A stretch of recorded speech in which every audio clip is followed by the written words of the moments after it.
Baby health మీద ఎంతవరకు mother feeding అనేది ఇంపాక్ట్ చూపిస్తుంది సార్? కొన్ని మిస్కన్సెప్షన్స్ వలన మదర్స్ బ్రెస్ట్ ఫీడింగ్ అవాయిడ్ చేస్తారు. Mothers milk is the best suited diet. బేబీని ఇన్ఫెక్షన్స్ నుంచి కాపాడడానికి, ఇమ్యూనిటీ పెంచడానికి mother's milk is very bottle feeding చేస్తుంటారు చాలా మంది, కానీ అంత చిన్న పిల్లలకి బాటిల్స్ త్రూ పాలు ఇవ్వడం అనేది కరెక్టేనా? Bottles are not at all correct కాదండి. ఆ bottle nipple which is there is not a good plastic, and దాంతో ఫీడింగ్ చేస్తున్నప్పుడు many babies will have ear infections. ఏడుస్తున్నారు అని అంటే ఇంకా ఫీడింగ్ స్టార్ట్ చేస్తూ ఉంటారు, అది ప్రమాదకరమా సార్? ప్రతి క్రైకి ఫీడింగ్ ఓవర్ ఫీడింగ్ జరుగుతుంది. That might lead to vomiting also. They have to understand the baby behaviour. చాలా మంది బేబీ కేర్ ప్రొడక్ట్స్ అన్ని బయట అమ్ముతా ఉంటారు, సో వాటిని తెచ్చి బేబీస్ కి యూజ్ చేయడం జరుగుతుంది. సో దాని వల్ల సైడ్ ఎఫెక్ట్స్ ఉంటాయి. సో అందుకే పేరెంట్స్ అందరికి నేను రిక్వెస్ట్ చేసేదంటే ask your paediatrician. Paediatrician will know which products to prescribe. Don't go by social media, medical shops లో దొరికే routine baby products. Before you take, confirm with your paediatrician. Welcome to prime TV health. నేను మీ మహా. చిన్న పిల్లల ఆరోగ్య విషయంలో ప్రతి ఒక్కరికి డౌట్స్ ఉంటాయి కదా, సో దాని గురించి మాట్లాడడానికి మన ముందైతే డాక్టర్ సాయి కిరణ్ గారు అయితే ఉన్నారు, యశోద హాస్పిటల్ సోమాజిగూడ. సో ఆయనను అడిగి పిల్లల ఆరోగ్య విషయాలు ఎలా ఉండాలి, ఎలాంటి జాగ్రత్తలు పాటించాలి, ఇలాంటి విషయాలన్నీ తెలుసుకుందాం. హలో సార్, నమస్తే. నమస్తే మహా. సార్ ఎలా ఉన్నారు? I'm good. సార్, చాలా మందికి చిన్న పిల్లల విషయంలో అజాగ్రత్తగా ఉంటారు, మెయిన్లీ ఫీడింగ్ విషయంలో కూడా చాలా అజాగ్రత్తగా ఉంటారు. సో అందులో చేసే తప్పులు ఎలా ఉంటాయి, మదర్స్ చేయకూడని పనులు ఏంటి sir? That's a very good question మహా. ఇది చాలా చాలా ఇంపార్టెంట్ టాపిక్, అండ్ కామన్గా పేరెంట్స్, యంగ్ పేరెంట్స్ ఫేస్ చేసే ఒక ఇంపార్టెంట్ కన్ఫ్యూషన్.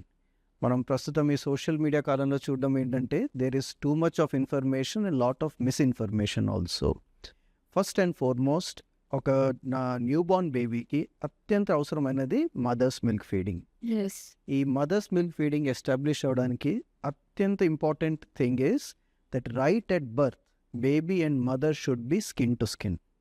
Delivery అయిన first 1 hour is called the golden hour. It is this time babyని mother నుంచి separate చేయకూడదు. Young parents want to see their baby naturally, so they demand that baby should be cleaned and separated from the mother. In fact, when the obstetrician or the gynecologist asks the baby to be kept on mother's chest, young parents should cooperate.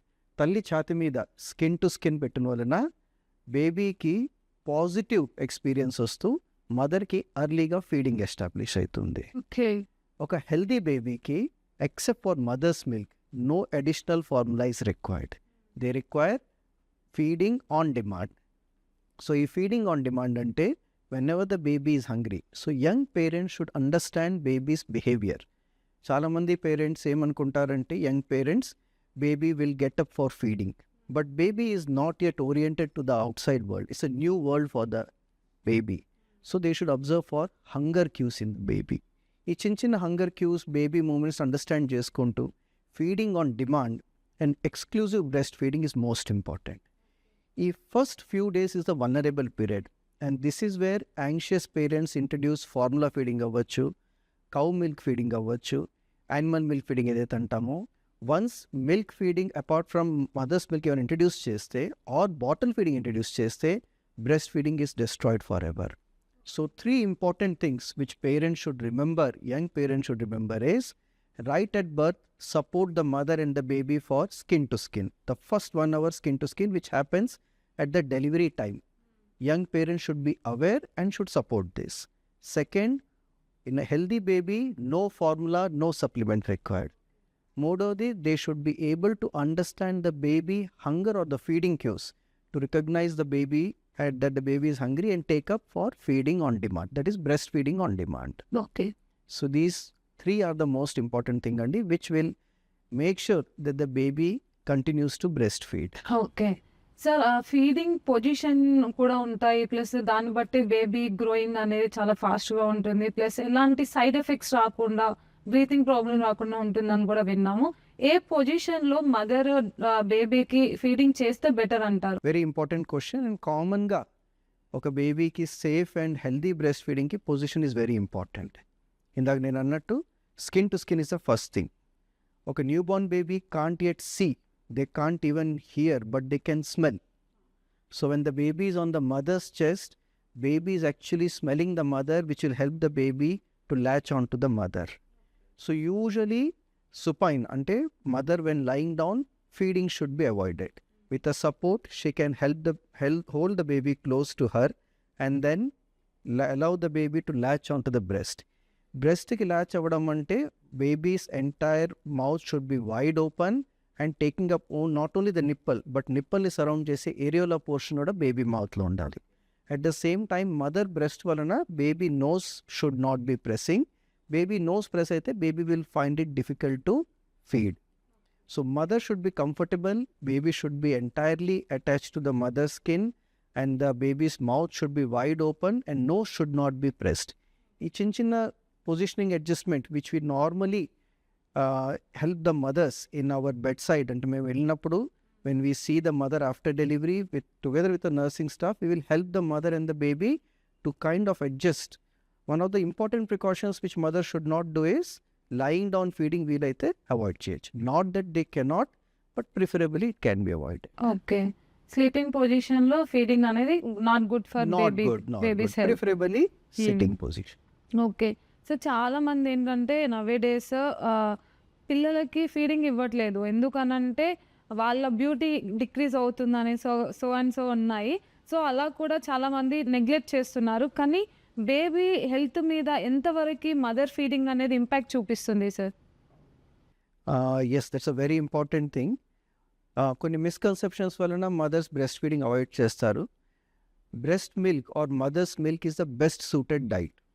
So ఇమ్మీడియట్గా baby growth గురించి, బేబీని infections నుంచి కాపాడడానికి, immunity పెంచడానికి mother's milk is very very important. దీంతోపాటు mothers who breastfeed their babies lose their weight, అంటే వాళ్ళు ప్రెగ్నెన్సీలో అయితే వెయిట్ గెయిన్ అవుతుందో అది త్వరగా వెయిట్ లాస్ అవుతారు.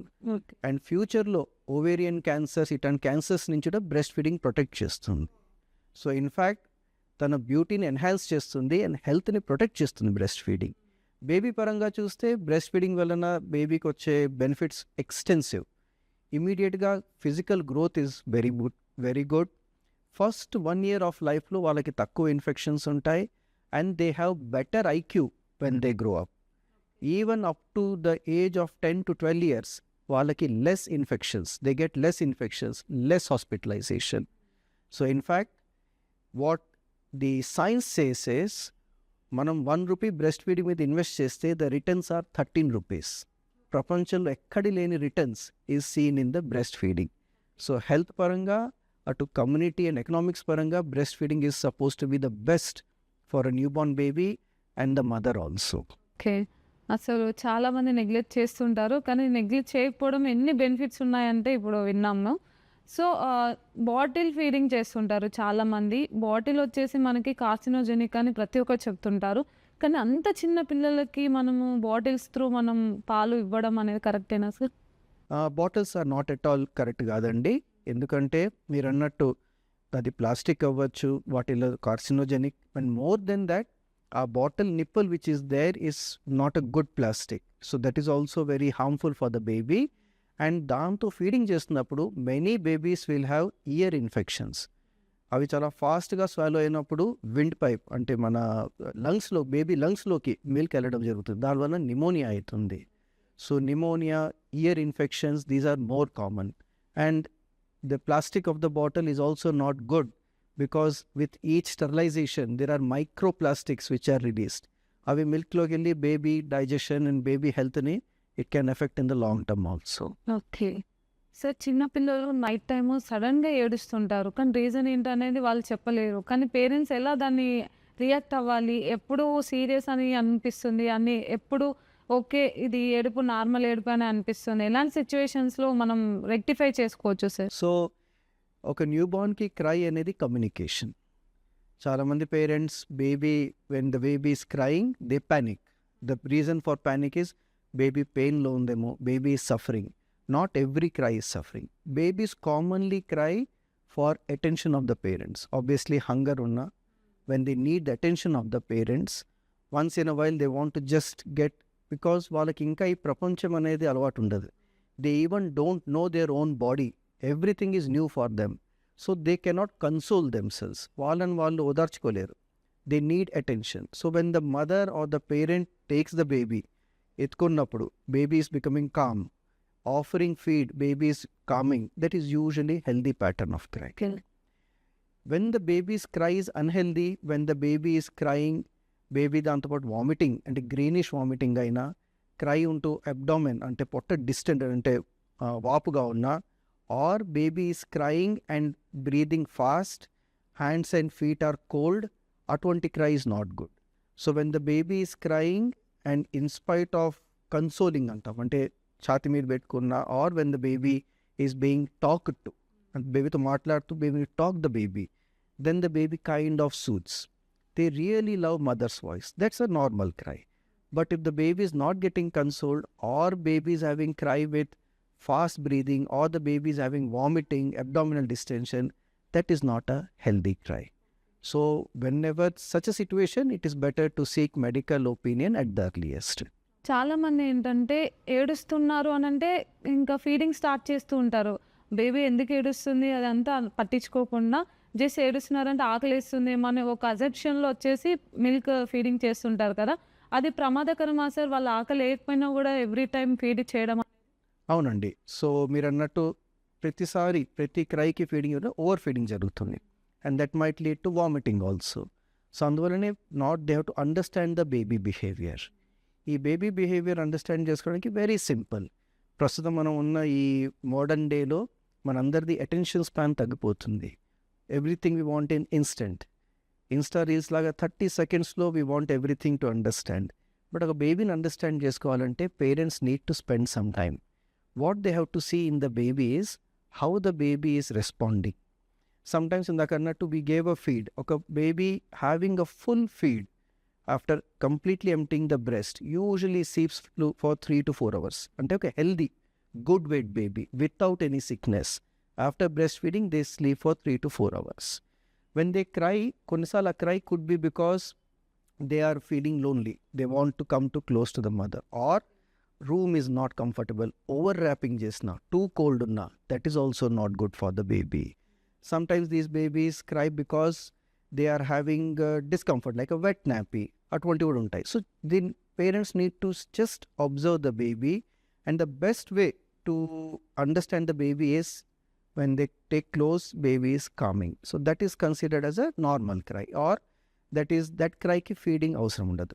They feeding cry ఏదైతే ఉంటుందో they have some hunger cues అంటాం. Baby demonstrate కొన్ని signs like taking the hand to the mouth, tongue movement ఉంటుంది, they smack their lips with the tongue అంటే their tongue biting the movement, and hand goes to the mouth. That is the time they are for feeding. So ప్రతి cry should not be answered with either breastfeeding or worst, ప్రతి cry తర్వాత bottle feeding or extra milk ఇవ్వడం వలన over feeding అయ్యి, and that can cause problems in the baby like vomiting అవ్వచ్చు. Then in the long term these are the babies who become obese, and as a babies who are overfed, in the long term they become obese and they have all the diseases. Sir ఇప్పుడు baby ఎలాంటి symptoms కనిపిస్తున్నాయి, ఏడుస్తున్నప్పుడు ఇలాంటి symptoms కనిపించినప్పుడు ఖచ్చితంగా డాక్టర్ని consult అవ్వాలి అని కొన్ని సిమ్టమ్స్ ఉంటాయి కదా, ఆ సిమ్టమ్స్ ఏంటి సార్? సో కామన్గా the early danger symptoms which any baby is, first and foremost, baby is having persistentగా అరికాళ్ళ చేతులు, palms and soles are cold to touch. మనం రూమ్ కంఫర్టబుల్ ఉంది, baby is nicely clothed, still the palms and soles of the feet are cold to touch, ante that is not good. Second thing, when the baby is having greenish vomiting is not a good sign. Baby having abdominal distension అంటే పొట్ట ఉబ్బరంగా ఉండడము, అలాగే baby having any pus అంటే pustules అంటాం. So any boils ఉన్నా, that is any ear నుంచి pus వచ్చినా, అలాగే పుష్యూల్స్ అంటే బాయిల్స్ ఉన్నా, that is also not healthy. At the same time ఎక్సెసివ్గా ఎల్లోగా కనిపించిన, అరికాళ్ళ చేతులు ఎల్లోగా ఉన్నా, that is also something which they need immediate medical attention.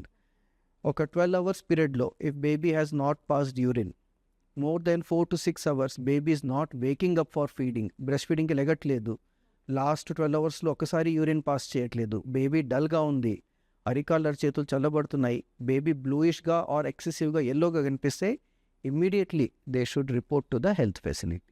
చాలామంది పిల్లలు ఏంటంటే పడుకునే పొజిషన్‌ని బట్టి గూడా వాళ్ళు అంటే లెఫ్టా, రైటా అని పిల్లోస్ అడ్డు పెడతా ఉంటారు పేరెంట్స్. లేకపోతే బెడ్ షీట్స్ కప్పుతూ ఉంటారు. అది బేబీ అన్‌హెల్తీకి ఏమన్నా దారి తీస్తుందా సార్? అవునండి. So baby sleep position is very important. First and foremost బేబీని పండబెట్టిన bed should be firm. It should not be soft. Baby head మనం జాగ్రత్తగా చూస్తే వెనకటి భాగం పెద్దగా ఉంటుంది. దీనివలన when they are put to sleep their neck bends. So కొన్నిసార్లు భుజం కింద చిన్న క్లాత్ రోల్ పెట్టి they need to keep their neck straight. బేబీని ఎప్పుడు బోల్డా అంటే టమ్మీ టైం లాగా ఇమ్మీడియట్ న్యూబార్న్ పీరియడ్లో they should not put to sleep. Nose block అవుతుంది. అలాగే when we cover the baby with any blanket అది ఫేస్ మీద రావద్దు. Because babies cannot pull that blanket away from the face. Nose మీద blanket అది వస్తే they cannot breathe and suddenly they have breathing problem. అది avoid చేయాలి. So the bed ఫామ్గా ఉండి మరీ సాగి ఉండకూడదు. And their neck should be well position. ఎప్పుడు they should be put on their back. వాళ్ళని టమ్మీ టైమ్ పొజిషన్ ఆర్ బోల్డర్ or on the abdomen they should not be made to sleep. And nothing should cover their face. They సైడ్కి అంటే left సైడ్కి పండబెట్టడం problem లేదు. But at the same time the neck స్ట్రేట్గా ఉండాలి. Okay. చాలామంది మనకి ఇంట్లో పెద్దవాళ్ళు ఉంటారు. చాలా చిట్కాలు చెప్తూ ఉంటారు. అంటే ఇలా ఉండాలి, అలా ఉండాలి. వాళ్ళ ఎక్స్‌పీరియన్స్ షేర్ చేస్తుంటారు. కానీ అవి కూడా ఒక్కొక్కసారి మిస్‌ఫైర్ అవుతా ఉంటాయి. ఎలాంటి సిట్యుయేషన్స్ ఇప్పుడు నవే డేస్ సాంప్రదాయాలు పాటిస్తున్న అవి వర్కౌట్ అవ్వని సిట్యుయేషన్స్ ఉన్నాయి కదా సార్! మీ ఎక్స్‌పీరియన్స్ అందులో ఎలాంటివి ఉన్నాయి సార్? సో మనం ట్రెడిషనల్ బర్త్ ప్రాక్టీసెస్ చూస్తే they sometimes harm the baby. కామన్గా చూసే ట్రెడిషనల్ బర్త్ ప్రాక్టీసెస్ ఏవంటే ముక్కులో అలాగే చెవిలో ఆయిల్ పెట్టడం. ఇది వెరీ డేంజరస్. ముక్కులో ఆయిల్ పోసిన వలన ఆ ఆయిల్ లంగ్స్లోకి వెళ్ళి సివియర్ నిమోనియా చేస్తుంది.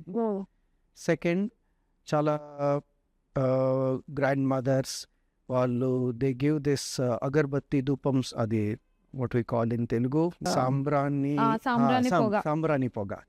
ఆ సాంబ్రాణి పొగ ఇట్ స్మెల్స్ నైస్, బట్ బేబీకి it's very dangerous.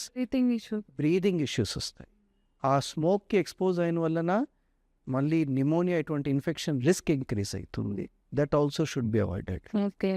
Third thing, బొడ్డు దగ్గర ఏదైతే అంబెలికస్ బెల్లీ బటన్ ఉంటుందో దానికి చాలామంది ఆవు పేడ ఇది పెట్టడం చేస్తారు విలేజెస్లో.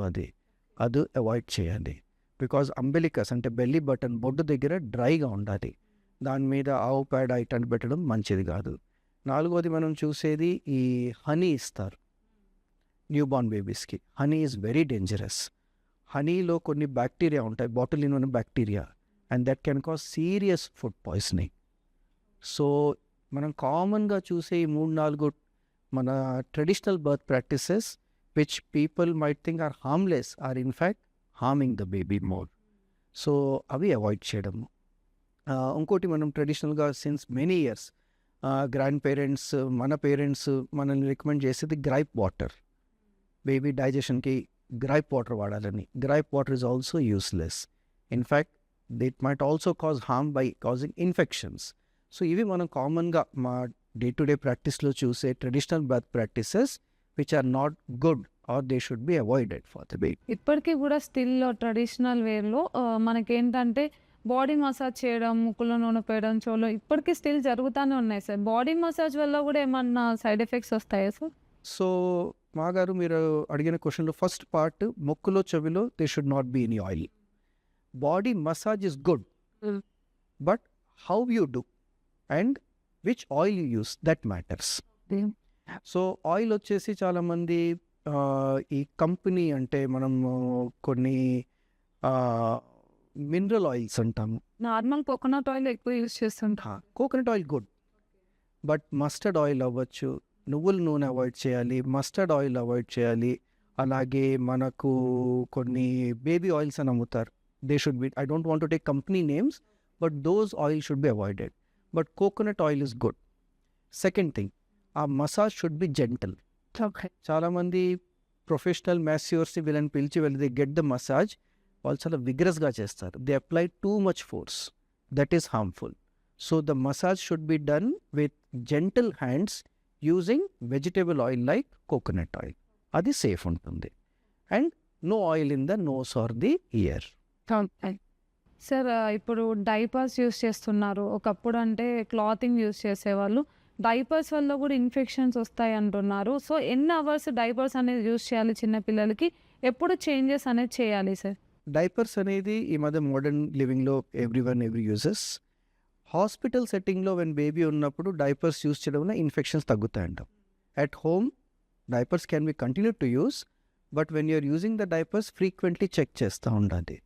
సో ప్రెజెంట్ డే వచ్చే diapers what they are called super absorbent diapers, so that చాలా డ్రైగా ఉంటాయని. కానీ అవి పర్సిస్టెంట్గా చెక్ చేస్తూ ఎవ్రీ 3 to 4 అవర్స్ అవి వెట్ అయితే చేంజ్ చేస్తూ ఉండాలి. Even though company people might claim that they absorb a lot of urine 12 hours 12 hours, but 12 hours వరకే 12 కూడా hours, but that is not correct. Okay. And plus పర్సిస్టెంట్గా contact ఉన్న వలన అక్కడ స్కిన్ డ్యామేజ్ అయ్యి సెన్సిటివ్ స్కిన్ ఉన్న allergy వస్తుంది. So every 3 to 4 hours one should check for the nappy, and if preferable they can change the nappy. Urination చేసినా చేయకపోయినా 2-3 hours. So because what happens అంటే అవి అబ్జర్వ్ చేసుకున్నాక వీళ్ళకి అర్థం కాదు. సో నాపీ లుక్ వైజ్ డ్రైగా ఉంటుంది, బట్ ఈ పర్సిస్టెంట్ కాంటాక్ట్ వలన they might have dermatitis or skin infection. So అందుకే frequent diaper changes after every 3 to 4 or every 5 hours is preferable. Okay. ఇంట్లో ఉన్నప్పుడు క్లాతింగ్ యూస్ చేయొచ్చు సార్ మరి? ఎస్, అది ఇండివిజువల్ చాయిస్. క్లాతింగ్ యూస్ చేయడం harm లేదు, because wet అయినప్పుడు తీసేస్తే there is no problem for the baby. Sir మళ్ళీ ఏంటంటే చాలా మంది చిన్న పిల్లలు పుట్టారు అంటే చాలా మంది చూడ్డానికి వస్తుంటారు. ఎగ్జైట్మెంట్‌తో ముద్దులు పెడుతుంటారు. సో, అలాంటి వాటి వల్ల కూడా పిల్లలకి ఇన్ఫెక్షన్ వస్తుందా సార్? సో మనము కామన్గా చూసుకుంటే చాలామంది జస్ట్ న్యూ బార్న్ బేబీస్ మా దగ్గర అడ్మిట్ అవ్వడానికి one of the causes pneumonia, cold and cough infections. ఇవన్నీ కూడా వాళ్ళ ఉన్న చుట్టుపక్కల వాతావరణంలో ఎయిర్ బార్న్ అంటాం, గాలి ద్వారా వచ్చే ఇన్ఫెక్షన్స్. సో టూ ఫ్రీక్వెంట్ విజిటేషన్స్ అంటే విజిటర్స్ వచ్చిన వాళ్ళలో ఎవరికైనా ఇన్ఫెక్షన్ ఉన్నా బేబీకి ట్రాన్స్మిట్ అవుతుంది.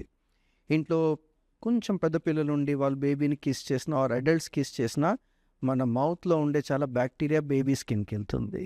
బేబీకి ఇమ్యూనిటీ తక్కువ, ఇన్ఫెక్షన్ ఫైట్ చేయలేరు. సో త్వరగా వాళ్ళకి స్కిన్ ఇన్ఫెక్షన్స్ రావడము, మన జర్మ్స్ వాళ్ళకి స్ప్రెడ్ అయ్యి serious bacterial infections, viral infections రావడం జరుగుతుంది.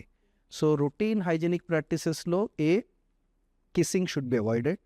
Routine hygiene, we should clean our hands before touching the baby. Second thing, ఇంట్లో ఎవరికైనా జలుబు దగ్గు ఉంటే they should mask up. And visitors, as far as possible, especially those with cough and cold, should not come near the baby.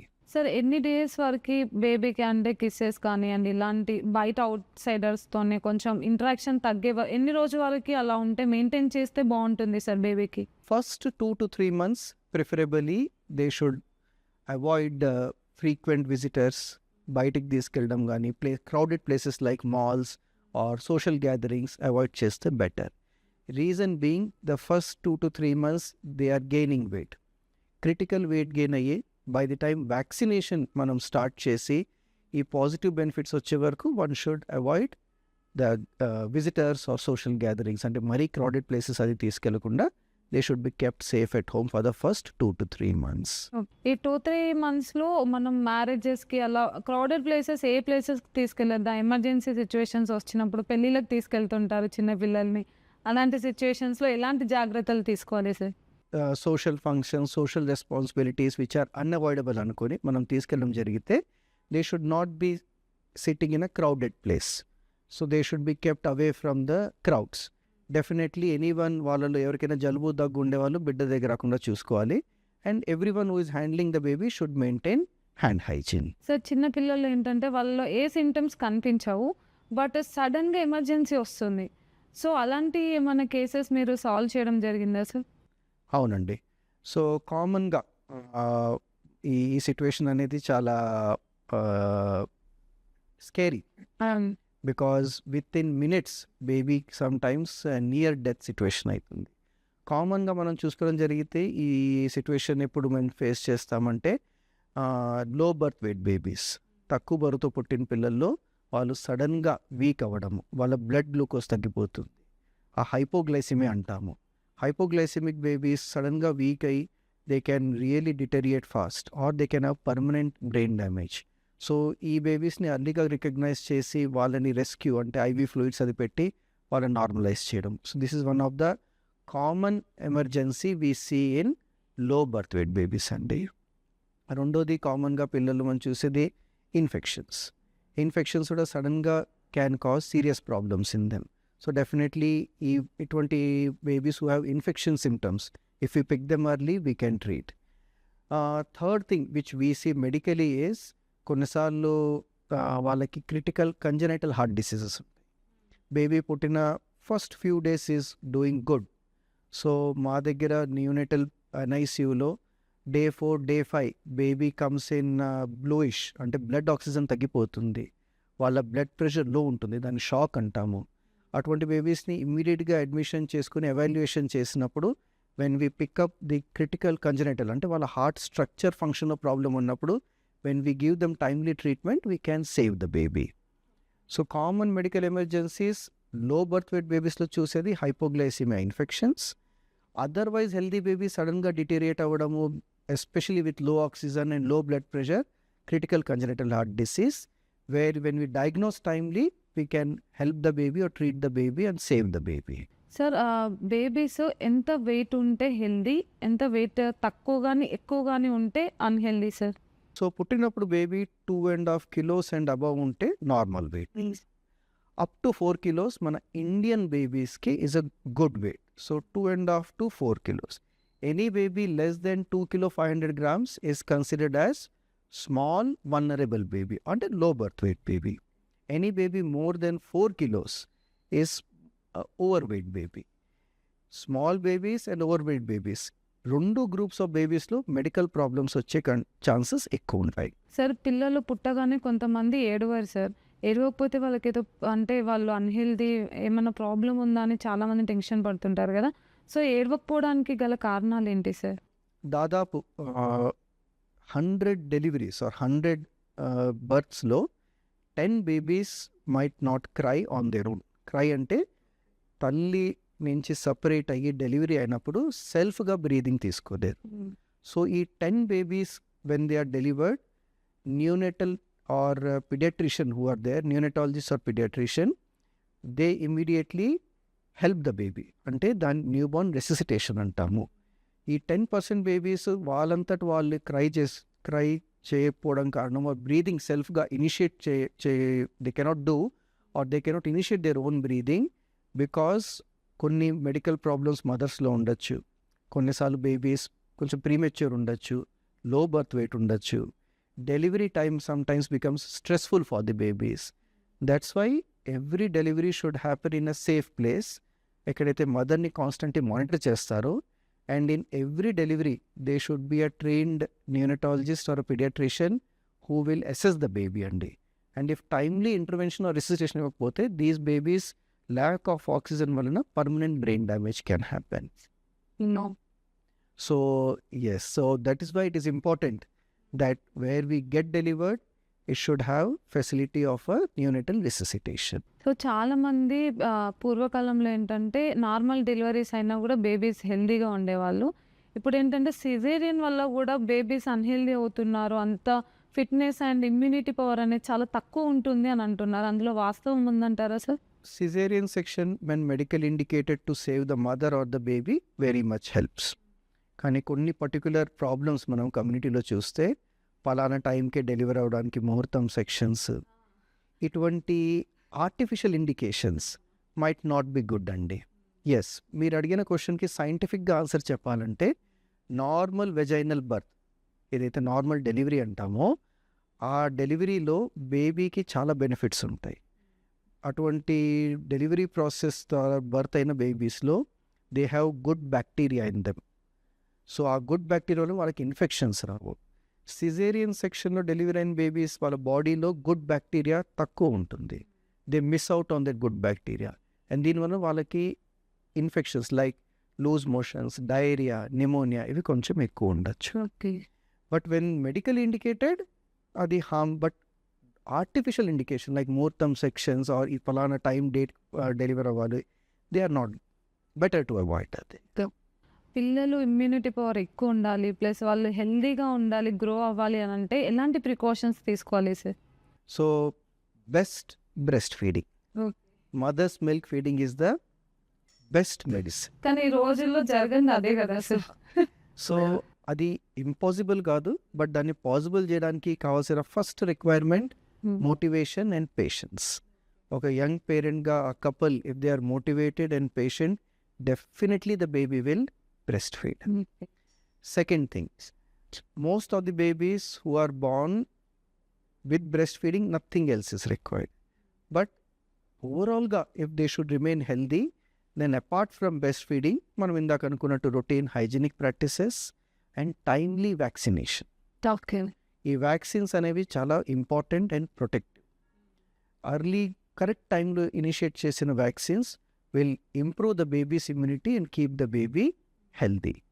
Sir ఇప్పుడు ఏంటంటే చాలామంది feeding ఇవ్వాలి అని ఉంటుంది, కాకపోతే మదర్కి ఫీడింగ్ ఇవ్వడానికి మిల్క్ అనేది ప్రొడ్యూస్ అవ్వదు. సో అలాంటి సిచ్యువేషన్స్లో మదర్ ఎలాంటి ఒక మంచి ఫుడ్ డైట్ తీసుకోవాలంటే ఏం తీసుకుంటే మదర్ ఫీడింగ్ ఇవ్వడానికి బేబీకి పాసిబిలిటీస్ పెరుగుతాయి సార్? సో ఈ ప్రస్తుతం ఉన్న మనం కండిషన్స్, లివింగ్ కండిషన్స్లో అండ్ మోడర్న్ డే లివింగ్లో కామన్గా మనకు వచ్చే problems, first is mother obesity. చాలామంది మదర్స్ ఒబేస్గా ఉంటారు, ఓవర్ వెయిట్ ఉంటారు. Such mothers will find it difficult to breast feed. So వాళ్ళకి మనము స్పెషల్ డైట్ అది ప్లాన్ చేయడం జరుగుతుంది హాస్పిటల్లో, so that their nutrition is kept appropriate. కామన్గా మన సొసైటీలో చాలా ఫుడ్స్ అవాయిడ్ చేస్తారు. ఇది పెడితే మదర్ డైజెషన్ కాదు, బేబీకి వేడి చేస్తుంది. అటువంటి పరిస్థితిలో దే ఆర్ డిప్రైవ్డ్. ఒక young mother who is breast feeding, ఒక సింపుల్గా మనం చెప్పాలంటే వాళ్ళకి నార్మల్ కన్నా ఒక ఎక్స్ట్రా మీల్ రిక్వైర్మెంట్ ఉంటుంది. సో వాళ్ళు బ్యాలెన్స్డ్ కంప్లీట్ డైట్ తీసుకోవడం recommend. Okay. If they avoid అంటే నాన్ వెజ్ తినొద్దు, if the family is non vegetarian she can continue. Only thing where mother needs special attention when mother is obese అవ్వచ్చు or mother has diabetes or other medical problems. There, the obstetrician or gynecologist will give a specific diet chart. Otherwise, balanced whole diet. In fact, one extra meal consider చేస్తూ తీసుకోవాలి. దాంట్లో carb ఉండాలి, protein ఉండాలి, fat ఉండాలి. Not చాలామంది mother's only bread తినడం are only milk తాగడం, only bread, milk, garlic, these will not give mothers milk. Holistic complete diet will make sure that mother has enough milk. చాలామంది ఏంటంటే sir ఇప్పుడు milk produce అవ్వడం కోసమని మా అమ్మ వాళ్ళు చెప్పేది మన ఓల్డ్ ఇండియన్ ట్రెడిషన్ ఫాలో అయ్యి ఒక డైట్ అనేది ఫాలో అవుతుంటారు సార్. అది వర్కౌట్ అవుతుందంటారా? కొన్ని న్యాచురల్ వాటిని మనం మెడికల్ భాషలో గ్యాలెక్టోగాగ్స్ అంటాము. Some foods are known to support అండి, టు సర్టన్ ఎక్స్టెంట్. బట్ అవన్నీ they are not magic bullets. అంటే అవి తినవలన ఎక్స్ట్రాగా మిల్క్ రాదు. In fact secret of mothers milk feeding is whole balance diet rather than ఒక పర్టిక్యులర్ ఫుడ్ ఆర్ దాన్ని ఎక్కువ కన్జ్యూమ్ చేస్తే ఎక్కువ మిల్క్ వస్తుంది అనేది మిస్కన్సెప్షన్. సో డైట్ అనేది వాళ్ళు దానివల్ల కూడా హెల్త్ ప్రాబ్లమ్స్ వచ్చే ఛాన్సెస్ ఉంటాయి సార్. కానీ వాళ్ళకి తెలీదు, ఎందుకంటే మన ట్రెడిషన్ని ఫాలో అవ్వడం, మదర్స్ చెప్పింది ఫాలో అవ్వడం అయితే జరుగుతూ ఉంటాం కదా. సో ఎలాంటి ఫుడ్ మదర్ అనేది అవాయిడ్ చేయాలి సార్ అలాంటి సిచ్యువేషన్స్లో? సో డెఫినెట్లీ మనం ట్రెడిషనల్గా ఆర్ మన సాంప్రదాయంగా వచ్చే foods they are all good. In fact మన మోడర్న్ డే కొన్ని ఇంటర్ప్రిటేషన్స్ బ్యాడ్ అయినాయి. ఫర్ ఎగ్జాంపుల్ ఎలాంటి ఫుడ్స్ అవాయిడ్ చేయడము, excess masala, excess green chillies, excess garlic, they should be avoided. Similarly processed foods, bread, pizza, burger, ఇవన్నీ avoid చేయాలి. Mother ఎక్సెస్గా milk తాగకూడదు. తనకి ఎంతైతే యూజువల్ డైట్ హ్యాబిట్ ఉందో అంతే తాగాలి. కొన్నిసార్లు మదర్స్ ఎక్సెస్ మిల్క్ తీసుకున్నా బేబీ కూడా ఇండైజెషన్ సిమ్టమ్స్ చూడడం జరుగుతుంది. So excess milk should also be avoided. Sir non veg అనేది ఇప్పుడు మదర్స్ బ్రెస్ట్ ఫీడింగ్ కానివ్వండి లేకపోయినా తన హెల్దీగా ఉండడానికైనా ఎంతవరకు ఇంపార్టెన్స్ రోల్ ప్లే చేస్తుంది sir? Home cooked non vegetarian or eggetarian diet is good for the mother. Non-vegetarian diet is a good source of protein. Eggs are good source of protein. So traditionalగా మనం if they are non-vegetarian or vegetarian, they can continue to take. But home cooked, clean and well cooked food is preferable. Outside food should be avoid. Outside food ఎవరైనా avoid చేయమని చెప్తారు. అది Yes, yes, చేస్తేనే and so చాలా cravings ఉంటాయి. అవును. So ఆ టైంలో mothers might be feeling pressurize to eat some outside food, some pizza, but it all should be avoided for the benefit of the baby. Child ఏ age వచ్చే వరకు అంటే కొంతమంది ఏంటంటే 2-3 మంత్స్ అయిపోయింది కదా, కొంచెం ఫిట్ అయిపోతారు, ఎక్కడికైనా వెళ్ళొచ్చు అన్న ఇదిలో ఉంటారు సార్. కానీ ఇంతవరకు వాళ్ళని ఎంత జాగ్రత్త చూసుకుంటే అంత మంచిదని ఏ సర్టెన్ పీరియడ్ వరకు చెప్తారు sir? Healthy otherwise good weight బేబీస్కి ఫస్ట్ 3-4 మంత్స్ ప్రిఫరబుల్లీ ట్రావెల్, అంటే అన్లెస్ అంటే చాలా ఇట్స్ మస్ట్ ట్రావెల్ అంటే it's okay, but first 3-4 months better to avoid travel. మనం ఇంట్లో ఏమైనా హోమ్ రెమెడీస్ చిట్కాలు డాక్టర్ అడ్వైస్తోని చేయాల్సినవి ఏమైనా ఉన్నాయా సార్? చేసుకోవచ్చా అలాంటివి? కామన్గా న్యూ బార్న్ బేబీస్కి home remedies which are helpful, first వచ్చేసి these babies especially summer using ACs, వాళ్ళకి నోస్ బ్లాక్ అనేది జరుగుతుంది. ఈ nose block is because of dried secretion. మనము ఫ్యాన్ కింద ఏసీ కింద కాన్స్టెంట్గా ఉన్నప్పుడు ఆ డ్రై ఎయిర్కి the nose get stuffy and parents can feel noisy breathing, the baby might be sneezing. అటువంటప్పుడు నార్మల్ సలైన్ డ్రాప్స్ నోస్లో యూస్ చేస్తే 1 drop in each nose to clean the nose.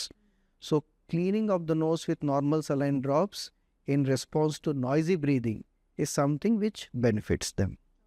This is one thing. కామన్గా వచ్చే cold medicines they should not use.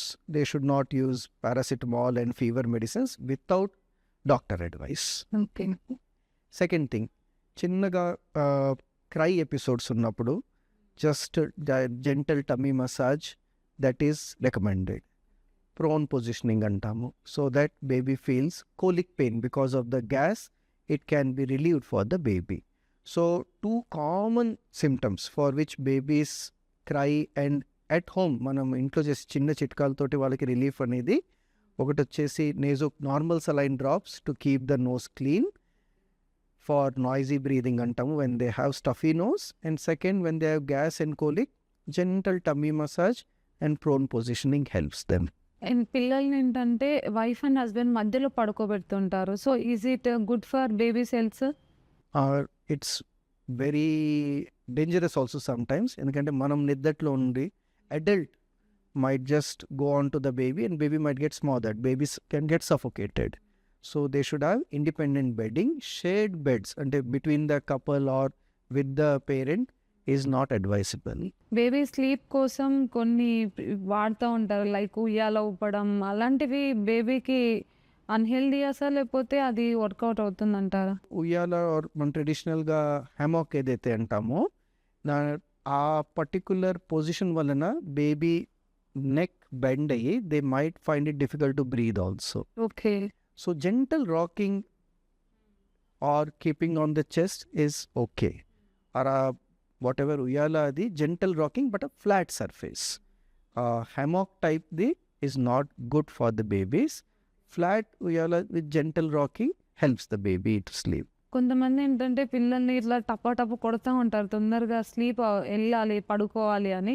So అది కరెక్టే అంటారా sir? చాలా మందికి తెలియదు కూడా, అలా కొట్టొచ్చా కొట్టొద్దో కూడా తెలియదు. సో మీరేం చెప్తారు sir? Tapping vigorously, it is not good. In fact, కొన్నిసార్లు it can create more problem for the babies. Sometimes small blood vessels in the brain అవి రప్చర్ అయ్యి బ్లీడింగ్ కూడా అవ్వచ్చు if it is too vigorous shaking. Gentle rocking అంటే babies like this and మనం chest మీద ఇందాక మనం పెట్టుకుంటే బేబీ చెస్ట్ మన బ్రీదింగ్ తోటి బేబీ జెంటలీ రాక్ అవుతుంది, దట్ ఈస్ సఫిషియంట్. సో ఆ విగ్రస్ మీరు అన్నట్టు విగ్రస్ రాకింగ్ చేస్తే baby is not, in fact baby agitate అవుతారు, కొన్నిసార్లు they have more medical problems. చాలా మంది పిల్లలు పాలు తాగగానే ఏంటంటే నోరుగా వస్తుంది సార్ నోట్లో నుంచి. సో అది ఏమైనా క్రిటికల్ సిచ్యువేషన్స్లో కూడా నోరుగా వచ్చే ఛాన్సెస్ ఉంటాయా, లేకపోతే రెగ్యులర్గా నోరుగా రావడం అనేది? రెగ్యులర్గా నురుగ రాదు, వాళ్ళకి కొంచెం కర్డిష్గా అంటే పెరుగు లెక్క జస్ట్ రిఫ్లెక్స్ లాగా ఉంటుంది. కాన్స్టెంట్గా ఫ్రాదింగ్ ఉన్న నొరగున్న it is something abnormal. So కొన్నిసార్లు వాళ్ళకి ఫుడ్ పైప్ విండ్ పైప్ స్ట్రక్చర్లో ప్రాబ్లమ్స్ ఉన్నా అలా ఉంటుంది. కామన్గా మనం చూసేది రిఫ్లెక్స్ అంటాం, అంటే ఫీడింగ్ తర్వాత కొంచెం మిల్క్ వామిటింగ్ లాగా రావడము, that is okay. But frothing, greenish vomiting, they are not healthy. పాలు ఇచ్చిన తర్వాత మిల్క్ మన లిప్స్ పైన ఉంటే అది దానివల్ల కూడా లిప్స్ బ్లాక్ అవుతాయి పిల్లలకి చిన్నప్పుడు తుడవకపోతే అని ఒక ట్రెడిషనల్ వింటా ఉంటాం సార్, చాలా మంది పెద్దవాళ్ళు చెప్పడము. అందులో నిజం ఉందా సార్ అసలు? లేదండి, ఇట్స్ అ మిత్. అది దానికి ఏమి సైంటిఫిక్ బేసిస్ లేదు. Babies lips will not become dark because of the left over milk. Okay, అది జస్ట్ మన ఇమాజినేషన్ అంటారా సార్? అవునండి, అది మన అపోహనండి ఆర్ మిత్. ఓకే, మిత్ అంటారు. సో కొన్ని మిత్లు చాలా మంది ఫాలో అవుతుంటారు సార్, సో అందులో ఫాలో అవ్వకూడనివి ఏమైనా ఉన్నాయా సార్? పర్టికులర్గా కామన్గా ఏవైతే మిత్స్ ఇందాక చెప్పానో, ఒకటి డైజెస్టివ్ ఎంజైమ్స్, అంటే డైజెషన్కి మెడిసిన్స్ వాడడము, it's not required. Babies have good digestion, they don't require any medicine for digestion. Second, baby motion pass చేయట్లేదని మెడిసిన్ అడుగుతారు. సంథింగ్ ఏవేవో చేస్తుంటారు. ఎస్, దే ఆయిల్ యూస్ చేస్తారు. మోషన్ పాస్ చేసే దగ్గర they put soap. These are all not recommended. So కామన్గా చూసే ఈ 2 myths which I feel should not be practised. Okay, అలాంటి మిత్లు ఫాలో అయ్యి ఏమైనా ఎమర్జెన్సీ కేసెస్ మీ వరకు రావడం జరిగిందా సార్? అవునండి, కామన్గా చూసే మిత్స్ అదర్ కామన్గా క్యాంఫర్ ఆయిల్, కోల్డ్ ఉంది బేబీకి, క్యాంఫర్ ఆయిల్ రబ్ చేయండి ఓకే, అండ్ దాని వలన బేబీకి ఫాస్ట్ రిలీఫ్ వస్తుందంటారు. సో క్యాంఫర్ వలన పాయిజనింగ్ చూసిన కేసులు చూసాము. సో వెన్ ఆ క్యాంఫర్ ఆయిల్ అప్లై చేసినప్పుడు బేబీ ఆయిల్ పీల్చుకుంటుంది, ఇన్హేల్ చేస్తుంది, దాని వలన పాయిజనింగ్ కేసు వచ్చింది. So timely we could rescue and treat the baby, but it was a dangerous situation for the baby. Camphor కర్పూరం చాలా మంది రెగ్యులర్గా యూస్ చేస్తుంటారు sir. No and it is not recommended. Again మన traditional myths or traditional birth ప్రాక్టీసెస్లో camphor exposure ఒకటి ఉంటుంది, that should be avoided. Okay, coconut oil baby head పైన పెడితే కూల్నెస్ ఇస్తుంది అంటారు, నిజమేనా sir? Coolness in the sense అది ఉండదు, but oil as such is good. So oil application will help the baby by keeping the skin moisturiser లాగా use చేయొచ్చు. Yes, oil, coconut ఆయిల్ని స్కిన్ మాయిశ్చరైజర్ లాగా యూస్ చేయొచ్చు. బేబీ అన్ని అవయాల్లో head is the largest. So head మీద ఉన్న skin is the largest surface area అంటాము. సో అక్కడ మనం కోకోనట్ ఆయిల్ అప్లై చేయడము బిడ్డకి మంచిదే, not for cooling but it will keep the skin healthy అండి. సో బాతింగ్ టైంలో శనగపిండి యూస్ చేస్తుంటారు సార్, గ్రౌండ్ ఫ్లోర్ యూస్ చేస్తుంటారు. సో అది శనగపిండి యూస్ చేయడం బెటర్ అంటారా, లేకపోతే డాక్టర్ సజెస్ట్ చేసిన ఏమైనా సోప్స్ యూస్ చేయడం బెటర్ అంటారా, లేకపోతే మార్కెట్లో దొరికే సోప్స్ చాలా మంది యూస్ చేస్తుంటారు, వాళ్ళకి అట్లీస్ట్ తెలియదు అది యూస్ చేయొచ్చో లేదో కూడా. సో ఎలాంటి యూస్ చేయొచ్చు, ఎలాంటి యూస్ చేయకూడదు సార్? సో సింపుల్గా చెప్తారండి, శనగపిండి నాట్ టు బి యూస్డ్. ఇది మనము యాంటీ ట్రెడిషన్ కాదు, బట్ శనగపిండిలో ఉండే ఆ rough particles will damage the skin. Baby product సోప్కి ఉండే క్రైటీరియా ఏంటంటే న్యూట్రల్ పిహెచ్ అంటాం. Neutral pH syndet bar soaps అంటాం. అది ఏ కంపెనీ అయినా ఓకే. ట్రెడిషనల్గా మనము యూస్ చేసే సోప్స్ ఏవైతే నార్మల్ సోప్స్ ఉన్నాయో అవి స్కిన్ని డ్రై చేస్తాయి, అవి అల్కలైన్ సోప్స్ అంటాము. Those alkaline soaps should be avoided. When parents are purchasing a baby soap, first thing they have to see is it a neutral pH soap, syndet bar దాని మీద రాసి ఉంటుంది ప్రోడక్ట్ మీద. Second, అది ఎక్కువ fragrance ఉండవు. So fragrance ఉందంటే that means there are lot of chemicals in that. So ఏ ఫ్రాగ్నెన్స్ లేకుండా న్యూట్రల్ పిహెచ్ ఉండే soap, any of this soaps can be used అండి. ఈ మధ్య కాలంలో మీరు అన్నట్టు there are lot of organic soaps అని, whether to trust that or not is individual discretion, but ఈ సిండెడ్ బార్ అని రాసుండి వితౌట్ ఫ్రాగ్నెన్స్, అది it's a good baby soap more or less. Okay, అంటే వాళ్ళకి తెలియదు కదా సార్, చాలా మంది బేబీ కేర్ ప్రోడక్ట్స్ అన్ని బయట అమ్ముతూ ఉంటారు, సో వాటిని తెచ్చి బేబీస్కి యూజ్ చేయడం జరుగుతుంది. సో దానివల్ల సైడ్ ఎఫెక్ట్స్ ఉంటాయి. సో అందుకే మన పేరెంట్స్ అందరికీ నేను రిక్వెస్ట్ చేసేది అంటే, ఆస్క్ యువర్ పీడియాట్రిషియన్. మీ pediatrician, he or she will know which products to prescribe. Don't go by social media or medical షాప్స్లో దొరికే routine baby products. Before you take, confirm with your pediatrician. చాలా మంది యూట్యూబ్లో ఎవరో చెప్పింది ఫాలో అవ్వడం కూడా జరుగుతుంది సార్. వాళ్ళు డాక్టరా అట్లీస్ట్ కామన్ పీపుల్ అని కూడా ఒక ఐడియా ఉండట్లేదు అనమాట జనాలకి. సో పెద్దవాళ్ళకి ఏం చేసినా క్యూర్ అవుతుంది చెప్పుకోవడానికి ఉంటుంది, కానీ చిన్నపిల్లలు చెప్పలేరు కదా. సో అలాంటప్పుడు ఎలాంటి ప్రికాషన్స్ తీసుకోవాలి? కామన్గా మనము జనరల్గా బేబీస్లో తీసుకునే ప్రికాషన్స్ ఒకటి, the baby should be timely fed, breast feeding on demand without delay, proper positioning of the baby, పండబెట్టినప్పుడు అది నీట్గా పని. బ్రెస్ట్ ఫీడింగ్ తర్వాత బర్పింగ్ అంటాము, కొంచెం హెడ్ అండ్ ఎలివేషన్, ఇవన్నీ కామన్గా వామిటింగ్స్ అవన్నీ ప్రివెంట్ చేయడానికి. స్కిన్ నార్మల్గా మనం యూస్ చేసే coconut oil that is okay. అడిషనల్గా మెడిసిన్స్ అవి ఏం యూస్ చేయకూడదు, లైక్ డైజెస్టివ్ ఎంజైమ్స్ ఆర్ మోషన్కి లాక్సేటివ్స్ అంటాము, అటువంటి టైప్ మెడిసిన్స్ అవాయిడ్ చేయడం. సన్ స్క్రీన్స్ వాడొచ్చా సార్? సన్ స్క్రీన్స్ రొటీన్గా రికమెండెడ్ లేదండి. కొంచెం పెద్ద పిల్లలు అవుటింగ్ అది ఉంటే రొటీన్గా న్యూ బార్న్ యంగ్ ఇన్ఫెంట్స్లో sunscreens are not recommended. We yet don't know the వాటి సేఫ్టీ గురించి మనకి ఇంకా తెలియదు. పిల్లలు ఉన్నారు అన్న మర్చిపోయి కూడా కొంతమంది పేరెంట్స్ ఏంటంటే వాళ్ళు చిల్లవడానికి కూడా సౌండ్స్ ఎక్కువ పెడుతూ ఉంటారు. లైక్ సౌండ్, డీజే సౌండ్స్ ఇలాంటివి ఏంటంటే పిల్లలకి వాళ్ళ బ్రెయిన్ మీద ఏమైనా ఇంపాక్ట్ చూపిస్తుందా సార్? అవునండి. సో లౌడ్ డెసిబల్ దాదాపు మనం ఒక నార్మల్ రూమ్లో ఉన్నప్పుడు 40 నుంచి 50 డెసిబల్ సౌండ్ వరకు ఎక్స్పోజర్ ఉండొచ్చు. ఈ డీజే సౌండ్స్, హై వాల్యూమ్స్ అవి చాలా మోర్ దెన్ 100-200 డెసిబల్స్ ఉన్నప్పుడు they will cause permanent hearing loss to the baby. So ఆ పర్మనెంట్ హియరింగ్ లాస్ అనేది చాలా డేంజరస్, బికాజ్ వాళ్ళ డెవలప్మెంట్ ఆఫ్ లాంగ్వేజ్ అది ఎప్పటికీ ఇంపాక్ట్ అవుతుంది. So loud music should be avoided. ఒక న్యూ బార్న్ బేబీకి best is parents voice, mother's voice. అది beyond that no other sound exposure should be there. High volume sounds avoid చేయాలి. Okay.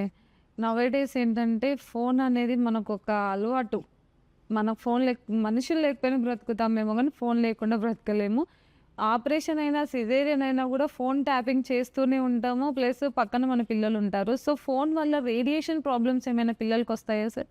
ఇప్పటి వరకు మనకి సైంటిఫిక్గా అది ప్రాబ్లం అవుతుంది అనేది మనకి లిటరేచర్లో లేదు, కానీ at the same time it is better to avoid. Maybe మన దగ్గర అది క్యాన్సర్ కానివ్వండి ఆర్ ప్రాబ్లమ్స్కి దారితీస్తుందనే సైంటిఫిక్ లిటరేచర్ కన్విన్సింగ్గా లేదు. But yes, any radiation is harmful radiation. So preferably it should be away from the baby. And quickly ఏమవుతుందంటే పేరెంట్స్ని చూస్తూ babies also learn. So babies first 1 yearలో స్క్రీన్కి అడిక్ట్ అయితే their language, their mental development, వాళ్ళ IQ permanently low ఉంటుంది. So that's why ఒక అడల్ట్గా, ఒక పేరెంట్గా, when I'm engaged with my mobile, ఒక బేబీ నా చైల్డ్కి కావాల్సినంత attention I might not be able to give. Second, baby will also quickly learn screen. Radiation exposure ఉండొచ్చు, ఆ రేడియేషన్ ఎక్స్పోజర్ ఎంతవరకు సేఫ్ అనేది ఇంకా మనం సైన్స్ క్లియర్గా చెప్పలేకపోతుంది. But whatever is potentially possible side effects, అదోడు ఎందుకు రిస్క్ తీసుకోవడం. So better to keep the mobile away or not to use in the way. మీరు అన్నట్టు బేబీని బ్రెస్ట్ ఫీడ్ చేస్తూ మదర్స్ స్క్రాల్ చేస్తూ ఉంటారు. దానివల్ల మనం బేబీ ఇంటరాక్షన్ కూడా తగ్గుతుంది. బేబీకి మన నుంచి వచ్చే క్యూస్ అంటాము, babies also feel, babies also respond to the mother's cue. అవి they might get altered. That can have an impact on the baby development. Okay. అంటే ఐక్యూ పవర్ బాగా ఉండాలి, తర్వాత గ్రో అయిన తర్వాత కూడా వాళ్ళు స్మార్ట్గా ఉండాలి అని అంటే చిన్నప్పటి నుంచి మనం చేసే అలవాట్లే ఉంటుంది కదా సార్. సో ఎలాంటివి ప్రికాషన్స్ ముందు నుంచే మనం జాగ్రత్త పడితే వాళ్ళ ఐక్యూ పవర్ అనేది బాగుంటుంది sir? So very good question మా గారు, అండ్ వెరీ ట్రికీ క్వశ్చన్. ఎందుకు ట్రికీ అంటున్నానంటే, అగైన్ పేరెంట్స్, ఒక పీడియాట్రిషియన్, ఒక నియోనటాలజిస్ట్గా మమ్మల్ని అడిగే క్వశ్చన్, ఈ మెడిసిన్స్, ఈ మల్టీవిటామిన్స్ వాడితే బేబీ బ్రెయిన్ బెటర్ ఉంటుందా అంటే నో మెడిసిన్స్. ఫస్ట్ వచ్చేసి again mother's milk feeding. Breast feeding is the first and the best medicine to improve the baby brain IQ. Second thing, బేబీస్కి డెవలప్మెంట్కి ఫెసిలిటేట్ అయ్యే ఒక most important thing is interaction, bonding. So వీలైనంత వరకు బేబీని మనం understand చేసుకొని బేబీ బిహేవియర్ అండర్స్టాండ్ చేసుకుంటున్నప్పుడు we should be spending the time understanding the baby's and cues. మన మోడర్న్ డేలో ఒక పర్టికులర్ కండిషన్ ఆటిజం అని వింటున్నాము. ఈ ఆటిజం అనేది గత ఒక 10 ఏళ్లలో దాని ఇన్సిడెన్స్ ఇంక్రీజ్ అయింది పిల్లల్లో. ఆటిజం అంటే behavioural problem, delayed development problem. One of the reasons is బేబీస్కి ఎనఫ్ అటెన్షన్ రాకపోవడం. So 2 things which help is babies being given positive attention and understanding the baby behavior.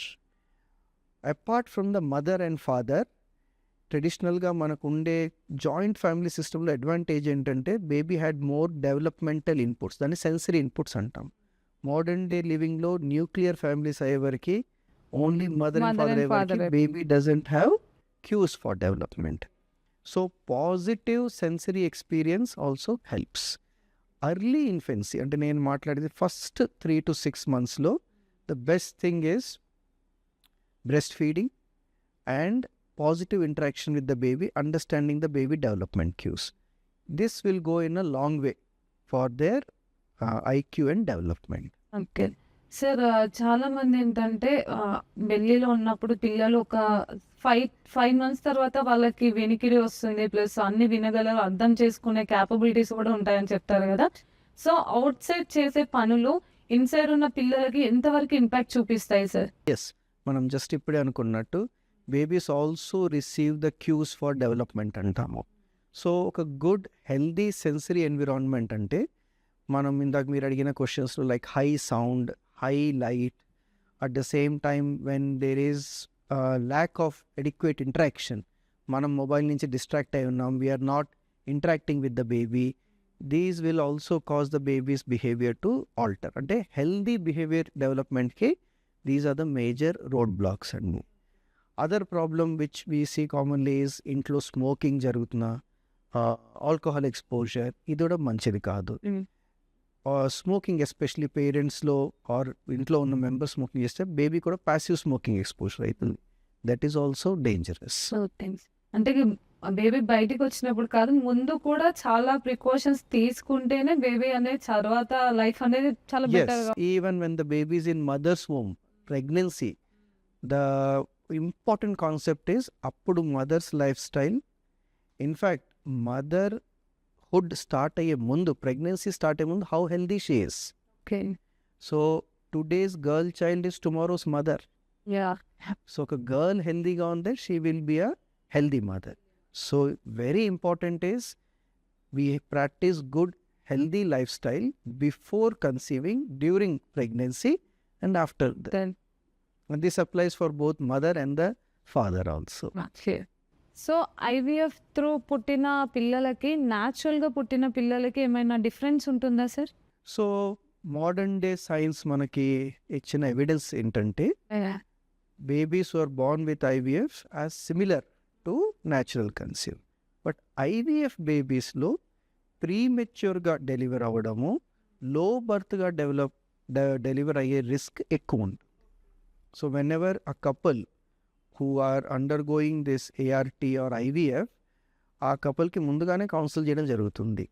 బేబీకి ప్రీమెచ్యూర్గా అంటే మొత్తం నెలలు నిండకుండా ముందుగా డెలివర్ అవ్వడము, లో బర్త్ వెయిట్గా డెలివరీ అయ్యే ఛాన్స్ ఉంటుంది. అదర్వైజ్ దే లాంగ్ టర్మ్లో they are same, natural conception versus IVF. And అంటే అది కూడా బేబీ బ్రెయిన్ పైన కానివ్వండి, హెల్దీ పెద్ద అయిన తర్వాత కూడా కొంచెం ఏంటంటే ఐవీఎఫ్ తర్వాత పుట్టిన పిల్లలకి అంత ఐక్యూ పవర్ ఉండదు, అంత స్ట్రాంగ్గా ఉండరు, మెంటల్గా కూడా ఫిట్ ఉండరు అని కొన్ని అపోహలు అయితే ఉంటాయి సార్. సో అలాంటివి అయితే ఏముండవు, న్యాచురల్ బర్త్ లాగానే ఉంటుంది. అదొక అపోహ. వాళ్ళ long term IQ growth and development is similar to the babies who are born with natural conception. So ఫైనల్గా మీ ఆడియన్స్కి, చాలామంది పిల్లల కేరింగ్లో ఎలాంటి జాగ్రత్తలు తీసుకుంటే బాగుంటుందని చెప్తే మీరు ఏం చెప్తారో చెప్పండి sir.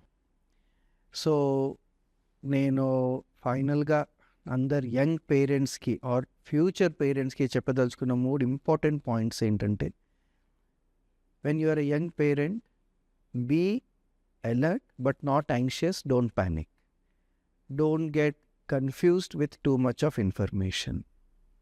Most of the babies have a normal, healthy outcome. All they require is breastfeeding, understanding their behavior, positive interaction. Timely vaccinations and follow up, medical follow ups doctor గారు ఏదైతే చెప్తారో, if we do that the babies are usually healthy. So stay positive and have a positive parenting experience is what my message to all the young parents. Nice sir. చాలా మంచి information అయితే ఇచ్చారు మాకు. So చాలా మందికి ఉపయోగపడే information కూడా. So ఇలాంటి కంటెంట్ మళ్ళీ కావాలి అంటే మా ఛానల్ని సబ్స్క్రైబ్ చేయండి. అలాగే మంచి మంచి కంటెంట్తో మేము ముందుకు వస్తాము. అలాగే వాల్యుబుల్ ఇన్ఫర్మేషన్తో కూడా మేము ముందుకు వస్తాము. అప్పటి వరకు సైనింగ్ ఆఫ్. దిస్ ఇస్ మా